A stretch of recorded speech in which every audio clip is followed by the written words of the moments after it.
Hi hallo, ek is Ali B. Soos ek altyd sê, straight van die dal af, meisie. Weet hoekom ek dit sê? Is like, jy moet nooit jou roots vergeet nie. Ek is van Bloemendal, 'n plek wat jy baie het nie. En whenever ek dit sê, dan voel dit soos 'n kykie, ek dink nog aan my plek en hou my grounded. So, ek weet waarvandaan ek kom, so ek wil vir julle ook sê, ken jou roots, weet waarvandaan jy kom.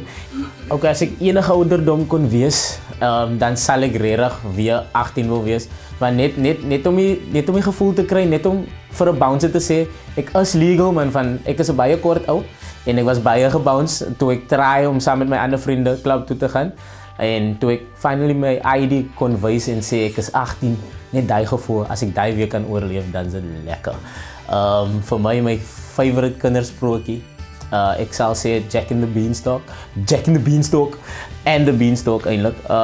Vir my is die storie so amazing en vir my dit explain so baie vir my omrede as soos as jy iets plant, 'n saadjie plant, dan kan dit jou na die next, na nog 'n wêreld toe vat of na die next level toe vat.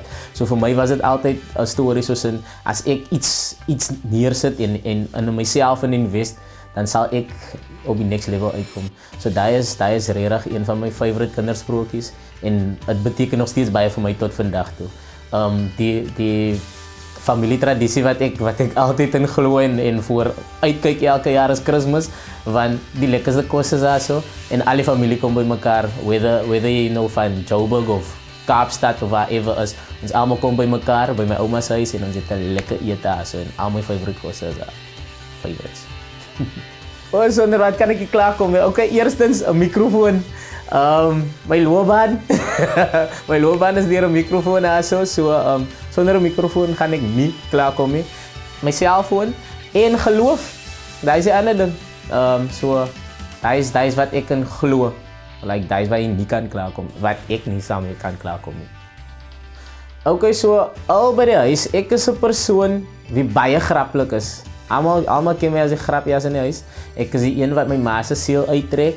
Wanneer my ma die ernstigste ding ooit sê, dan sal ek iets funny net insit daar so. So ek is die grapjas by die huis, ek maak dit ligter. 'n eienskap wat ek baie admire in iemand is respek, met respek kom klomp ander dinge.